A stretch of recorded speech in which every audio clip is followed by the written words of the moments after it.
to introduce one of the board members of the Board of Governors, Stephen Paddy, and he's going to speak to us now. Thank you, sir.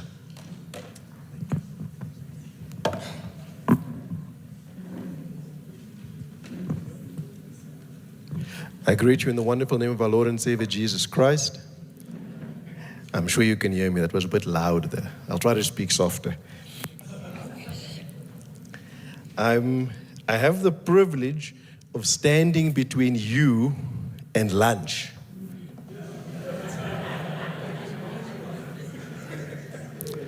And I have a problem because I tend to be long-winded.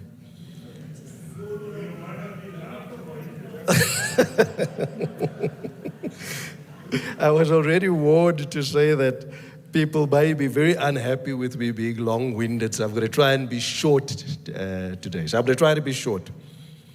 But before I do that, let me just introduce myself so that for those of you who don't know me, and then I'll give you a bit of a background onto the presentation I'm going to do, and hopefully that'll bring everybody up to speed. We have a few more delegates here than we've had at the previous assembly, so I'm sure there are people who are not fully versed on what we're going to deal with. So I'm going to allow me to bring you up to speed, if that's okay with you. Now, my name is Stephen Paddy, and I'm an exceptionally blessed person. I'm blessed because I serve within the Baptist Union. And I've served within the Baptist Union for 6-7 years now in various roles. But the blessing is because 35 years ago, I was invited to a youth service at a Baptist, very vibrant Baptist church. Now I know that's a bit confusing because I look not more than 30 years old. That's a bit confusing, but it's okay. But there I met the Lord, and I met people that served the Lord with an exceptional honesty and exceptional gusto for life. And I joined that church, and through that, I've served within the Baptist community for about 35 years in various roles, from youth leader to football coach. I don't look like that now, but I used to play. These are the kind of things that we've been blessed to do. At the moment, I'm a member of the Board of Governors within the Baptist Church. I'm a trustee within the Baptist Union, and I'm also a member of the Finance Committee. So I hold many hats. The benefit with those many hats, or the blessing with those many hats, is you get to see a lot of the different things that we need in the union. But you also get to see a lot of the blessings that we have as a union. One of the things we're going to talk about today is an exceptional blessing that we have, but I think sometimes we don't recognize the blessings that we have. As a trustee, we are responsible for the management of assets under the control of the Baptist Union. And specifically, those assets that we are responsible for is property. There's a large number of property that sits within the hands of the Baptist Union from a management point of view. And increasingly, we see that those properties are either falling by the wayside to some extent, or we find that churches have changed leadership over the years, and there's a move to try and move those out of the union. Sadly, many of those, and you've heard from Ezra here, many of those churches and those buildings and the properties that sit within the union, and at some point in time received a loan, received some sort of support from the union, and then a few years later, the pastors have changed, things have changed, and the new people who come in decide that they don't particularly like the idea of the union, and they want to take those assets that were so generously brought into the union by those who brought them in, falling by the wayside. This is something that all of us have to guard against. Now, one of those properties that we have been so generously blessed with is the one where we are today. This property is an exceptional property in the location where we find ourselves. Yet, for those of you who are a little bit inclined to finance, and this Garth would have told you this also, an asset that doesn't generate an income is not exactly valuable. The bank's not interested in your asset if it can't bring you an income. If it doesn't bring a return, they're not particularly interested in you. So we've got to take the assets that we have and start to allow them to bring returns. And if we let those assets bring us returns, our budgets will look better. We won't have as many deficits as we've had. There'll be more funds available for the trust funds to expand churches, to plant new churches, and all of this so that the gospel can be spread, so that many more young people like myself can find a Baptist church and join it. And the complexion changes to a little bit younger people. We live in a country where 50+% of the people are considered youth. How many of us here are considered youth? I'm just joking. Not even I'm considered youth. That's not good, is it? We should be trying to bring those people in. This is one of those ways to bring those people in. So, let me jump into it. On this property, there's a piece of ground on this side here. I don't know how many of you have seen it, but just literally outside of these windows, there's quite a big patch of ground. That ground has been there for a while, except for the lettering that is there hasn't been used for anything else. Part of the challenge is that we have neighbors on this side, some of them who've started to encroach on that land because they see we're not using it. If you walk down here, you'll find a couple of walls who have just done that into our land. Now, we're a Christian organization, so we tend to be very nice with them. We tend to not fight with them, but that's not right. Somebody said we should fight. So that land has the potential to do the following things. It has the potential for us to build a premier retirement village. Now, if we build a premier retirement village on that land, it'll help us to bring some income. Now, what are we talking about, a premier retirement village? We're talking about 88. We're going to build 88 units. These are 2-bedroom homes and 1-bedroom apartments on that piece of ground. That's a big piece of ground. It doesn't look so big when you just see it from one side. You try to walk it if you have some time during this time. You'll get to see how big that ground is. Now, if we can get to the next slide. I just want to pass that. I don't know, can we put that light off so that you can see better? Is that better? Right. So what you see at the bottom is the land that we've just spoken about.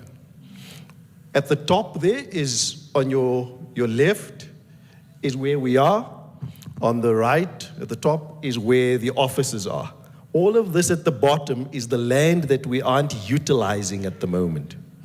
Now, if we utilize that land, you'll see that we're going to build, the proposal is to build 42-bedroom homes on the left here, and 3 buildings, one with 2-bedroom apartments, 16 of those, and 2 other buildings with 1-bedroom apartments, 32 of those. That's how you get to the 88.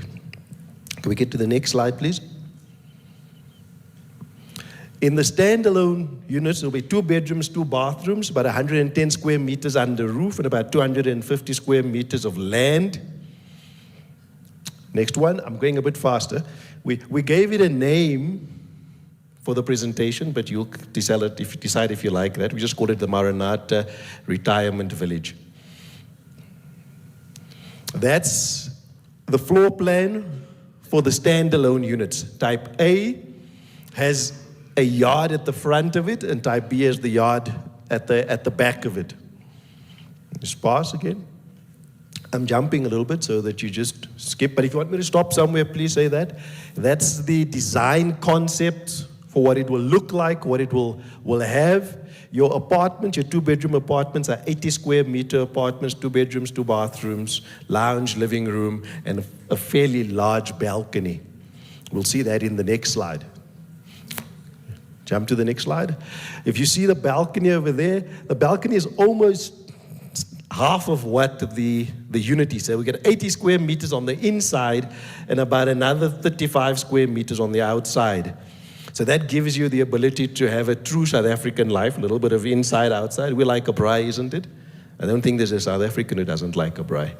And so we got to give somebody a little bit of space there. Let's move to the next one. In that, of course, the kind of normal stuff you have with a retirement village, you have to have a clubhouse, you have to have the ability for people to gather, to socialize together, a heated swimming pool, wellness area, a medical wing, and I've got to stop you just for a second. This is a medical wing where you will have a doctor, you'll have a nurse's station. It is not a frail care center. The intention is not to serve the frail. The intention is to serve those who are retired, who are still able to take care of themselves. Is that okay? The walking trails and gardens, again, if you walk down there, you'll see things that you don't realize are there. It's wonderful. Next slide, please.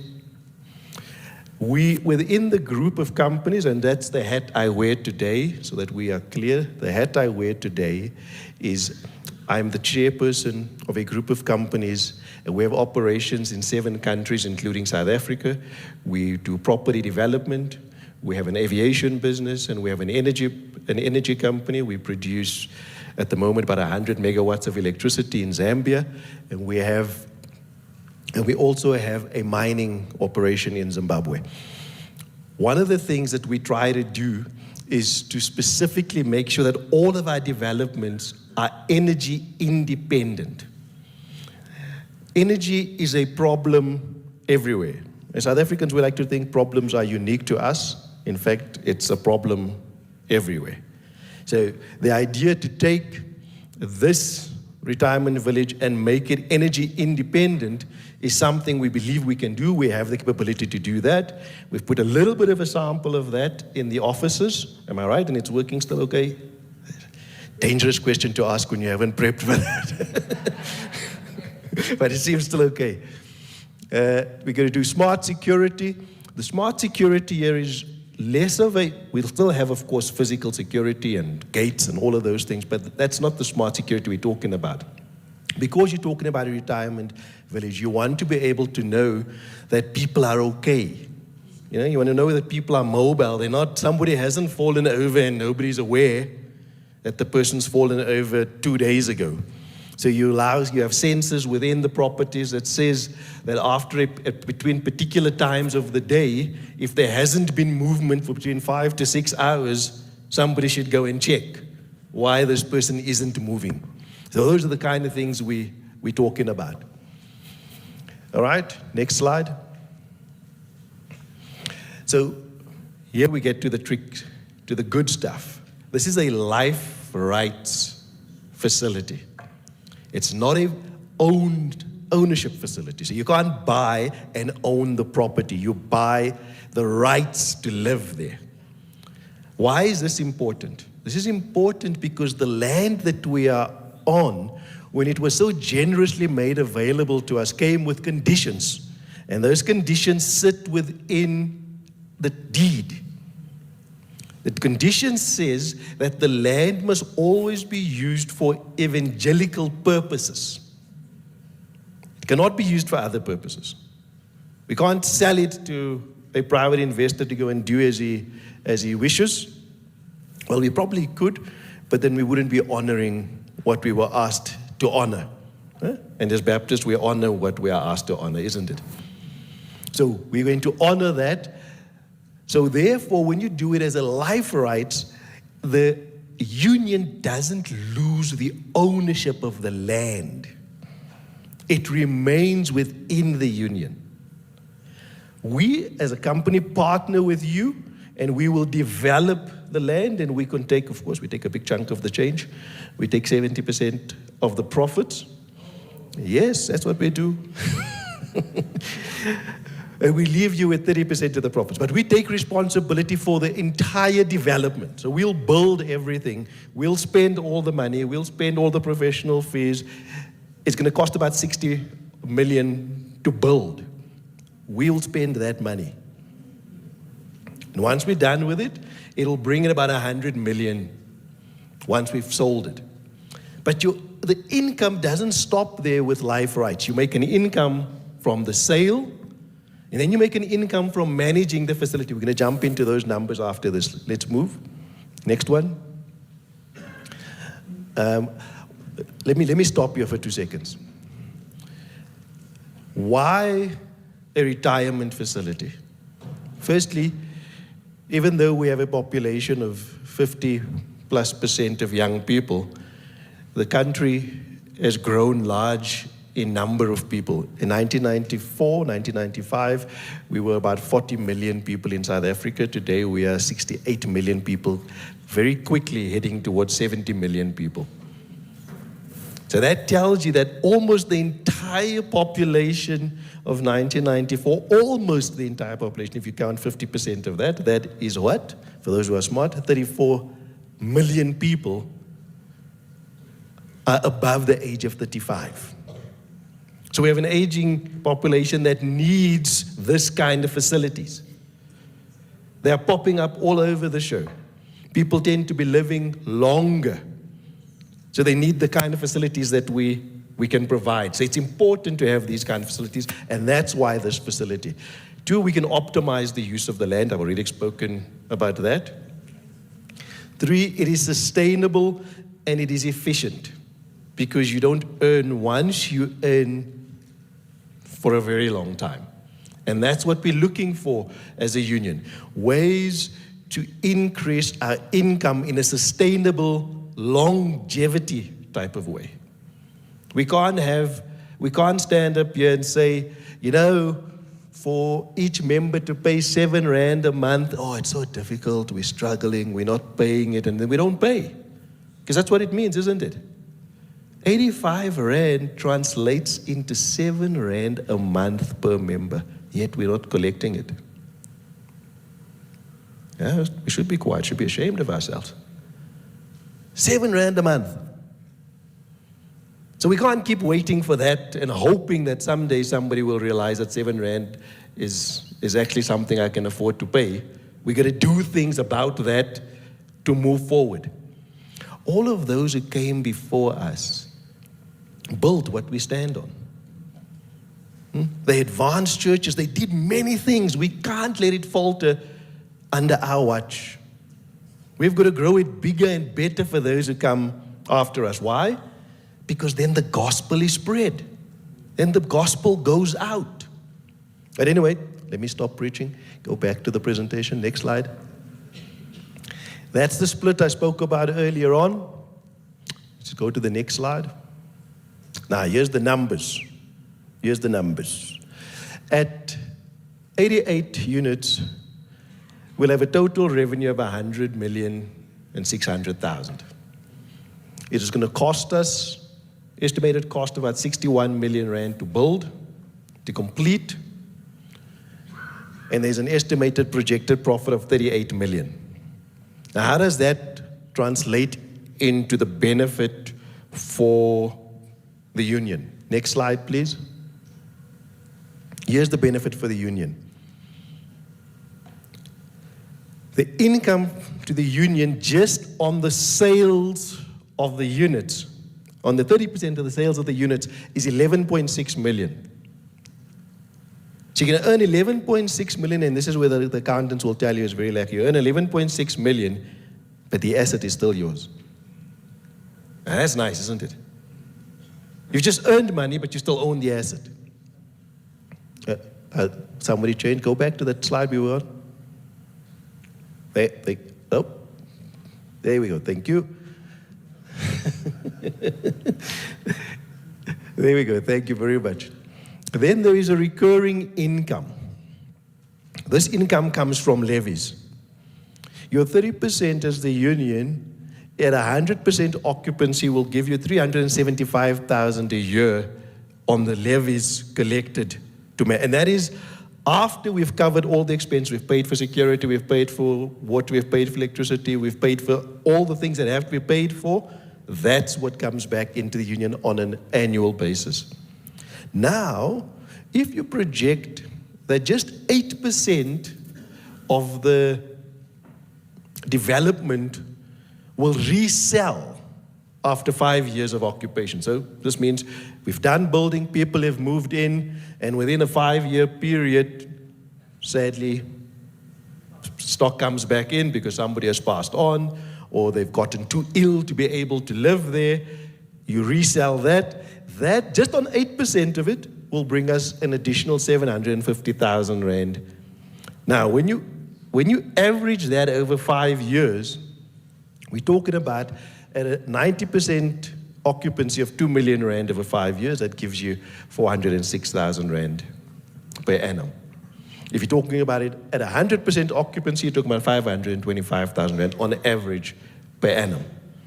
And that's provided that the assets only grow by 10% in the 5 years. Now, I can tell you, we have a couple of retirement developments. They grow much faster than that. The demand outstrips the supply. What you can sell today for 1 million rand in 5 years, in our experience with retirement things, what we sell today for 1 million rand, in 5 years' time, you sell for 1.25 million. That's a big growth. That growth is the benefit of the union. Because what happens with life rights? So I buy, you'll see the units we're talking about. If I buy a 1-bedroom apartment at about 770,000, I think it was there. When I sell it, or my family sells it, or my estate sells it, because I'm not there anymore, they only get back 90% of the value. Now, 90% is quite generous. In the life rights things, we know that the NG Church in Brakpan, you get only 50% back. The Roman Catholics, you get probably about 70% back. So I think 90% is a significant benefit. So you get, and that admin fee, that 10% admin fee is then utilized plus the growth on the property to go back into the funds of the union. So you keep recycling this. Of course, you can have a bit of money to spend, repaint the place, freshen it up, and do all of the kind of things you have to do, but typically there's money that goes back into it. I think I'm about done, isn't it? Yep, that's it. That's the logo we kind of developed. The smart guys in the office came up with that. So if you don't like it, it's not me. That's where we are. Any questions at this point? Yes, sir.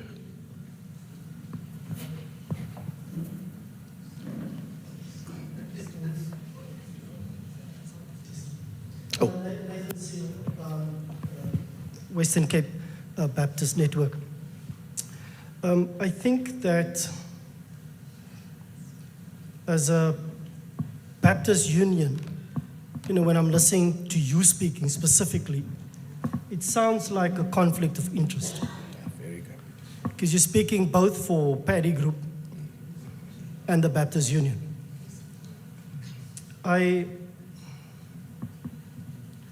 concerned whether the Baptist Union is shifting its core business, which is all the stuff that we're doing for this week, into sort of a property management component that it might have to adopt formally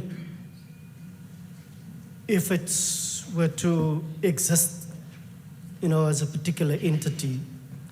I'm also concerned about the tax implications of the status of the organization in terms of where it will rise to in terms of those compliancy issues, when we're already battling in terms of this. And then I'm also concerned about us owning the land, you know, that patch there, but the Paddy Group owning the structure.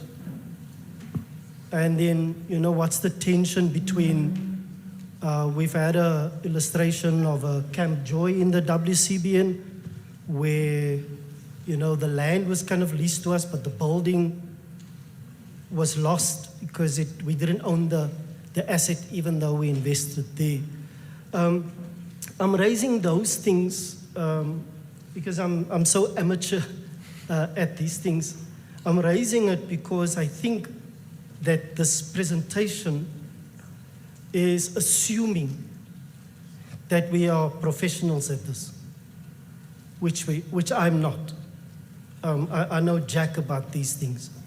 And I just feel that if there was an opportunity for a proper engagement into, you know, the hard questions, that will, you know, just bring peace in my spirit about where this is going. Because I think it's more than just money. It's more than just, you know, what we earn over every 5 years. I think this is like massive, you know. Yeah, thank you. Thank you. Sorry, can I try to answer those questions before you take more questions? Because those were a lot of questions. Is that okay?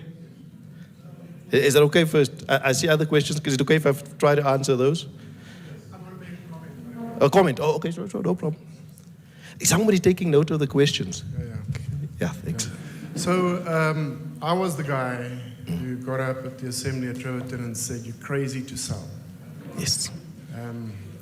And I have brought developers here to come and look at that piece of ground.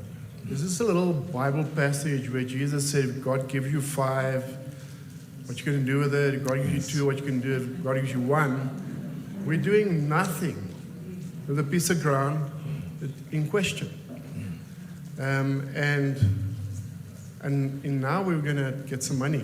Now we're talking. You know, one of the things I said on stage was you know, when God puts something in your hand, you need to hustle. And I think because I understand a little bit about this stuff, you know, that if there is a partnership that we can work together and have a R500,000 in our pocket, instead of Colin being anxious about the 180,000 rand that didn't come in last year, why not?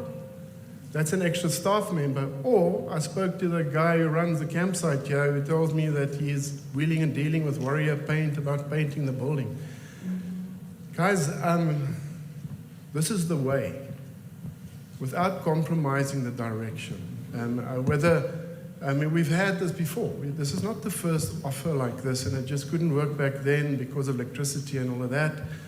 And the sustainable energy thing, we're doing it at our church now. We're saying, why should we pay Tswane 45,000 Rand a month if we can make a little investment and pay them 2,000 or 3,000 Rand a month so that just in case we need them, makes a whole lot of sense. So I'm completely behind this initiative. Obviously, we must get the smart guys to work out the details. But so this is the first step. I think you are saying, like, you have something that you're doing nothing with.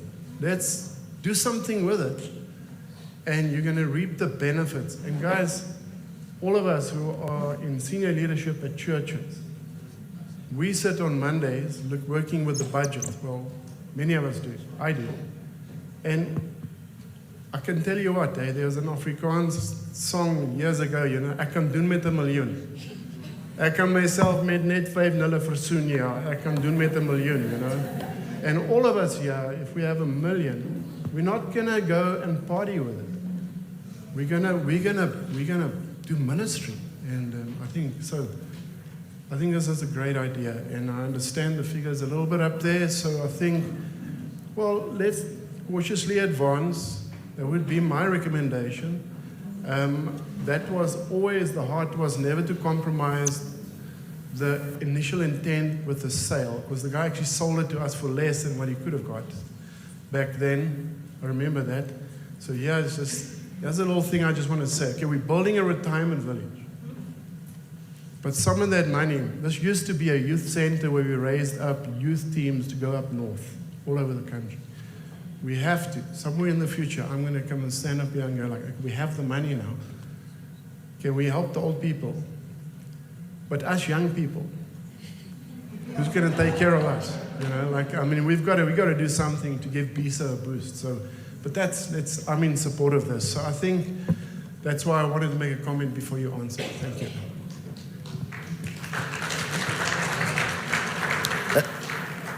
Please continue. I think you're making notes of the question, so I'll deal with them at the end. How's it? It's also more of a comment than a question, and it's also based on what Rian said. I also agree with it because, as you say, the land is not being used, and if we can turn income, why not? The only thing I want to caution is, have we considered the impact it's going to have on the current campsite? Because I remember, you know, being a youth coming here for camps and, you know, playing Stalk the Lantern in that field down there. And my only concern is, you know, you're now going to have a lot of retirees who might not like loud kids running around on camp and that, you know. And yet if they look out their window, fair enough, there's a bit of a rise, but above them, we want, and you know, we're all praying that the campsite picks up and that it's used more often for camps and that youths come and, you know, all of that. And what impact is that going to have? Because as you know, a pastor of a church with a youth, I would be slightly more hesitant to bring my youth here, knowing that there's a retirement village just down the hill, because I would expect my youth to control themselves a little bit more in respect of the retirees, you know, a few meters away. Whereas on camp, traditionally, you want your youth to go crazy. I mean, that's why we usually ship them to Kimberley. So that's just my one concern with it, is what will the impact be on continuing the campsite as we envision it to be versus, you know, making extra money, which would be a godsend. Thank you. Hi, I'm Dean Ford from the Beacon Valley Baptist Church. Let me just say this to you, Paddy. Every time when I come to the assembly, it's always a sticky point. But I tell you what, this year, you've got my full support. I'm all in favor of that. It's a beautiful, beautiful presentation. My thing is, I don't see this conflict of interest. I respect your view. For me, it's more a matter of, we know you. You know our interest. You work with us. You understand the pain. You understand property. You are experienced in the property field. Hey, guess what? You put your own reputation. Your name is up there as well. I like your idea. I believe we must give it legs. There's only one question I have. What will be the agreement between the Baptist Union and the Paddy Group? Will there be a head lease? If so, evergreen? How many years? That is just my question. Thank you for that.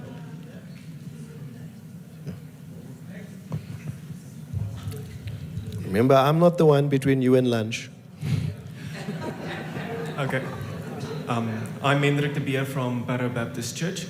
And seeing that we're going to call it the Maranatha Retirement Village. That's just a suggestion. Oh, okay.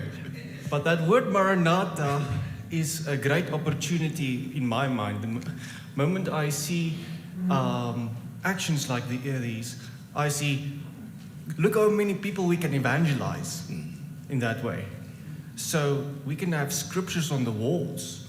We can bless them with something from the church. This is a different way to do evangelism from my perspective. Amen. Amen. Thank you.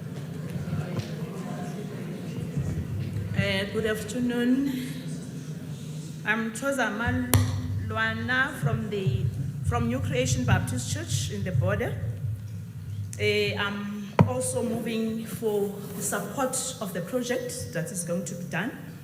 I like the fact you raised to say you are making an asset, a profitable asset out of an asset that is not profitable. Going back to the mission and vision of why this project,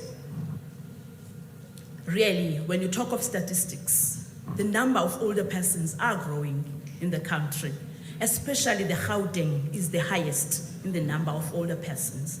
So having them in a protective environment that will assist older persons and relieve the burden of the families that cannot take care of those older persons or make sure that the environment is is safe during the day. So you talked, when you were presenting, you also talked about security. Then I felt this is the way to go. When looking at that, even in the Older Persons Act number 13 of 2006, now there are changes that are made. The bill is talking more to ensuring that older persons are protected. So I always liked that when I see it, because the Roman Catholic Church does that a lot. But it's just that for them, most of the older persons that are there are only those that were nuns, and they belong to their religion. So for us, it will be nice because we'll also be accommodating everyone and anyone. That means that's part of outreach. The guy that was there, sorry I didn't take the name, but when it comes to the campsite, but I think this initiative also will also relieve a burden from maintaining this Maranatha, because I will hear Mrs. Engelfeld from time to time looking at the costs that are in this facility, and also having that part being also maintained and have the funds to maintain it, that will be coming from the profit, that will also assist. For the guys to be around, we can just say we are taking the Eden model, because older persons have their younger part in them. They can benefit from them being around. But it's just that it will be something that will need to be safeguarded and ensure that still they are safe in all that is happening. So thank you very much. I think the BU will benefit out of this project. Thank you, ma'am. Good afternoon. My name is Cindy Swatatini from Nonzokasi Baptist Church, Border Network. The concept is very smart and nice. I agree with the concept, but I have some few concerns. Looking to the pie, you guys, you've got a big piece of pie, and that means you may have more powers than the BU. Your piece is very bigger than the piece of a BU. That means the powers may be bigger than the powers of the Baptist Union. Also, I also have a concern. Is there any contract or regulations that you are going to sign between you and the Baptist Union? Because why I do ask this question, in the border, we've lost an asset that we thought it was our own inheritance in the name of the trustees. But today, we just siyayikhomba sithi nansi yethu. I just want to find out, is there any regulation or any contract that will assure us that the assets of this, or the partnership, this partnership, you won't in the other day say that these are you are liable to, or you are the owner because you've got a big piece of cake. Thank you. Can I just ask that after Wayne, when is the last person? And I don't want anyone to come, otherwise you'll stand between us, lunch and supper. So we want you just to continue. And then after Wayne, we'll be done. Yeah, just to say thank you for the presentation. I think it looks incredibly good, and it sounds like a terrific opportunity to generate income into the campsite. But where my concern is with the partnership. Now, as you explained, Paddy Group is a big conglomerate. My thing is it's important with the partnerships that we make, because what does light have to do with darkness? And to say we would be inextricably linked for a very long time. And to go, ultimately it's a business. is not a Christian organization, and how that impacts things. I see the wisdom of what was said, that, you know, the 5 talents, and that we've got to work with what we have and make it profitable. But we need to be wise in the partnerships that we make. But yeah, that would be my only comment. Thank you. Salmo Blanco, CTBS. And maybe just to echo exactly, this was one of the comments I wanted to make, to say that, of course, the relationship between the union and the business side extends beyond you.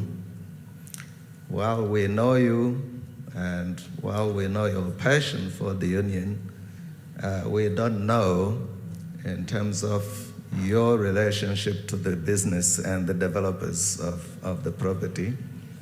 And so therefore the need for adequate reflection on that and assurances given in light of the rightness of the partnership and in light of the previous speaker, the lady speaker from the border, expressing the fear that property can be lost in some way or another. Maybe another clarification is the length of the business holding the 70% interest.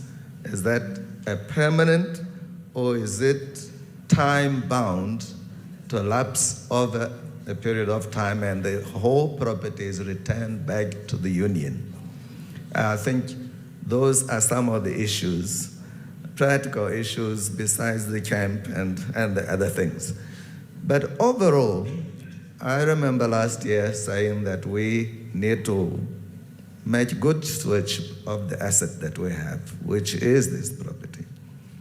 And from that point of view, the proposition is quite sound, is quite ideal, and if we can answer the questions that have been put here forward so far, this is definitely something that we should consider as a matter of stewardship and as a matter of guaranteeing that the asset remains within the use of the Baptist Union and its witness going forward. Thank you. Thank you. I'll be the last person to make a comment. One of my concerns is that it's about, the Baptist Union does not exist in a vacuum. It's made up of people. I made a comment after I heard the presentation. I must say it's brilliant. It's a revenue-generating concept, but nowhere in theology do I get a sense how to generate a revenue, because ministry is not about profit-making. So there's 2 questions that I have. What if a group of Mormons decide to buy 10 units, or a group of, non-Christians? Okay, you need to consider that. Then I look at the audience you're talking to. I'm close to retirement, another 20 years probably. But this is out of our reach. I'd like to know what's the benefits for the Baptist family, people that make up ministry. For me to go to farewell functions and see a pastor retire with 20,000 rand in the bank, living in a little back room. So I don't know if we've applied our mind to that, because that's what church community is all about. We can't have pastors retire at the age of 90 or, and get left in destitute. So I don't know, have we thought about that? Will you be selective in terms of who buys into this concept? Because when it comes to profit, I don't care who walks into my shop. You can be an atheist, you can be whatever. I want your money. And for me, that is a revenue-generating concept. But in ministry, we need to ask ourselves, and that's the challenge. I don't have the answers, though. I don't have the answers. It's a great concept. if this was, just an ordinary piece of land. And it is. But I'm saying, will you be selective in terms of who you're selling to? All of those type of things. Thank you. Amen.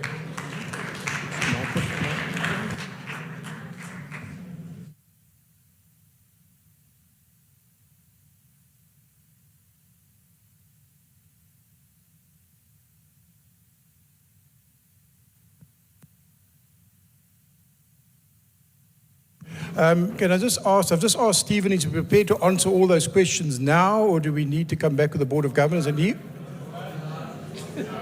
What do you say? Okay. I think that answers your question. All right, you mind coming back tomorrow? After lunch, I'll be in big trouble because the ladies have got their AGM. So, do we have permission to continue? No? Okay, all right. You see, we...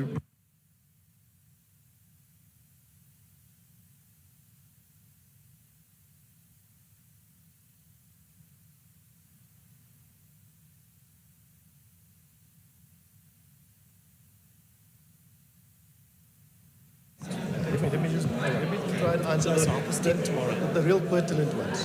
No, we can't, because that presentation was poor. The Board of Collective presentation has got a lot of...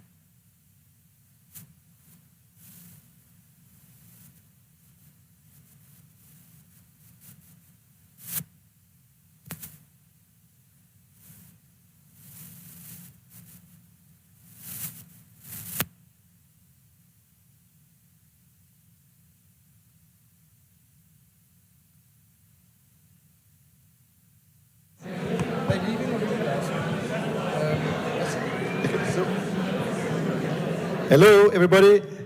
Can we just settle down for 2 minutes? Sorry. Just for 2 minutes. We can leave this for after lunch, but we have a packed program, and that's going to impact on other things, right? And if we leave it for tomorrow, we also have a packed program. Some people who've asked questions may not be around to hear the answers to their questions. So this is important. Let me say this. This is an exceptionally important matter. Now, we're all hungry. We all want to leave. But I'm a firm believer in not leaving a meeting if you don't have a resolution, because that's the quickest way to have a bad outcome. So let's have a resolution. Let's have some answers to your questions, at least those very sensitive ones, and then we can address the rest at another time. But this matter was raised already at an assembly 3 years ago. Are we going to let lunch cause us another 2 years to get something done or not done? And I know it sounds, and I want to do the following. So I'm going to start with the first question. Just give me 5 minutes of your valuable time. Sorry? I got 5 minutes. Okay, thank you. Thank you. So 5 minutes of a valuable time. Let's start with the very, very, very important first question as I remember it. Right? This is the one that was asking about your questions about the conflict of interest. The reason I remind us that this was raised 3 years ago for this type of thing, to do something with it, with the land. And in fact, Rian reminded us again that in fact, 10 years ago, we had something similar to this. We're still stuck with the same problems, still stuck with the same financial challenges, because we don't allow ourselves to move forward. So let's allow ourselves to move forward. And forward doesn't mean we agree. It just means we're on the same page. Right? We don't have to agree. We just have to be on the same page. So the issue of conflict of interest. I was asked to prepare the presentation and to make an offer, because I'd refused to put the business forward to do this. But every developer we went to didn't come to the party. No one came up. We had some people who come to see the land. Nothing happened. So after all of this, I was asked in the Board of Governors to say, listen, would you be prepared for your business to look at this and to make an offer? I said, only under the following condition, that I excuse myself and you guys decide what you want to do. And I did that. I excused myself. They voted and said, we'd like you to make a proposal. I then got my team out to come and have a look at it, and I got them to prepare the proposal and to come and present it at the NLC. NLC liked the proposal. I didn't present, the team presented. NLC liked the proposal. I was there to answer some questions. And they then said, let's bring it to the assembly. So we took specific care to make sure that the conflict of interest was managed as well as it possibly could be managed. And I believe that as Christians, as Baptists, we have the ability to wear multiple hats, isn't it? And we have the ability to do so with integrity. I'm praying that we all can do that with integrity. So the conflict of interest has been specifically dealt with so that we don't have an issue. And that's why I was at pains to give you an update as to my walk within the Baptist denomination, so that you understand where that conflict could be and you will understand the full picture. I could have got up here and just introduced myself and presented and walked off. But I wanted you to be clear who was here and what we were saying. So the conflict of interest, I hope we have dealt with it. Now, the other questions that were, have I answered you satisfied on that question? There were two more aspects. The conflict of interest was almost a PS. Okay. The other two was the core business of the Baptist Union. No, that we're getting to. All right, but I'm talking about the conflict of interest. I understand that, but Okay. you have two other primary, more significant comments than that. No, we're getting to all of them, my brother. I asked on that specific one, have you been answered? Only on the one of conflict of interest. The others we're coming to. Okay, 100%. So let's get to the other two. In fact, there were 4 comments from yourself. So I want to get to all 4 of them. Can we just highlight the second one so that I'm clear as we have recorded it in the minutes?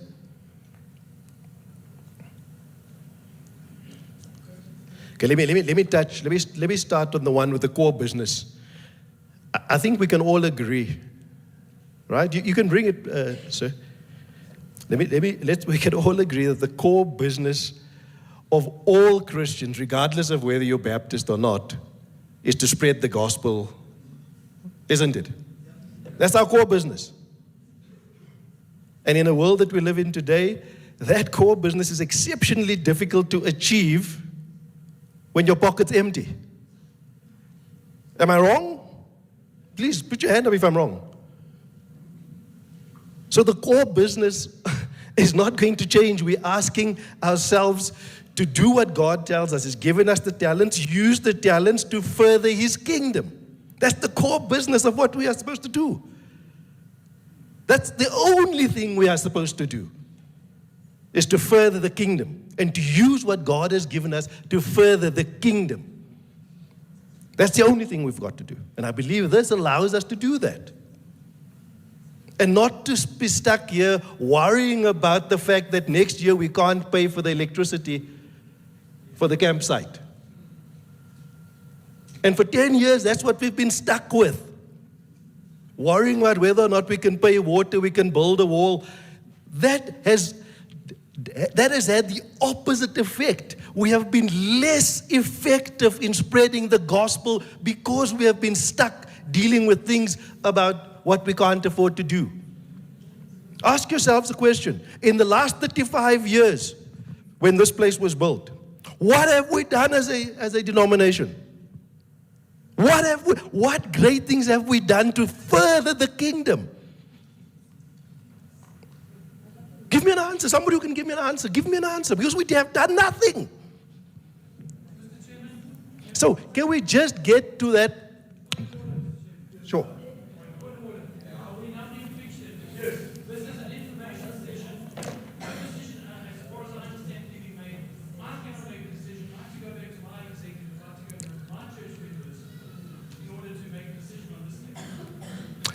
Very good. We're not asking you to make a decision, we're answering the questions. We've got to be clear on those questions. So the next question was after that one. I hope I've answered that one, that the core business has been dealt with. You say owning the property in the Paddy Group, owning the structures. Okay. There was a very key one concerning the ownership of the property, the land, and the group in that ownership structure. Very clear. As we said, the land cannot be owned by an entity that is not an evangelical entity. So it has to be owned by the union. That's the condition on the deed, right? So our agreement, or our proposed agreement, is to be the developers of it, not to be the owners of it, right? And to split the profits as we've indicated.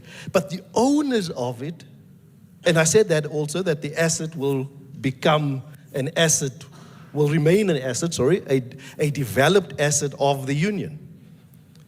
And we are very privileged, very, very, very, very privileged, that we have exceptionally intelligent and talented people within the union. I'm privileged that I serve with a lot of those people, qualified lawyers, qualified engineers, and they won't let us do things as that doesn't serve the union and doesn't serve the gospel. They won't let us do those things. Just like you shouldn't let us do those things. So I hope I've answered that. What was the last? That was the last one. Difficult one. Is that the last one? I've answered all the difficult ones. Thank you. We have really spent a lot of time on this. There were important questions asked, and I believe that you have given some answer. We have not made a final decision on this. So I'm just going to give over to Colin. We're going to just take a straw vote. All right. Stephen, thank you, by the way, for your presentation. Don't run away. We want to just, you know what, we brought this proposal to you because you, as the churches, have asked us to deal with some of the issues that we're dealing with now. So now you can't now say, well, let's delay it by another year. But all I want today is a straw vote to say, do we continue or don't we? Because if we wait another year for a vote, it's going to be a year lost, another year of struggles. All we want from you is permission that we as the NLC engage with Stephen and begin. This is not going to happen overnight. This is a 3 to 5 year plan. Am I right? 5 years. But we need to get going. So we'll give feedback at the next assembly. There will be nothing done to the ground before the next assembly. Am I right? So we just need to get going. Stephen will be back in a year's time, I'm sure, probably sooner at the next assembly, and then we'll be able to gauge more effectively and more accurately where we are. But I need your permission to continue, because I don't want to go and waste my time or the NLC's time or your time. So can I ask, just by show of hands, if I've got a 50+1 agreement to continue just with this project and let it unfold a little bit more, let some investigation take place, let's look at the contractual obligations and things that we can give those answers to you at the next assembly. All right, can I ask those in favor? All right. Can I ask those against? Okay, 1, 2, all right, 2 against. Is there any abstentions? 2, 3, 4, 5, 6, 10. How many? Sorry, again, abstentions? How many extensions did you say, Kulani? Just put abstention, just put your hand up again, I apologize.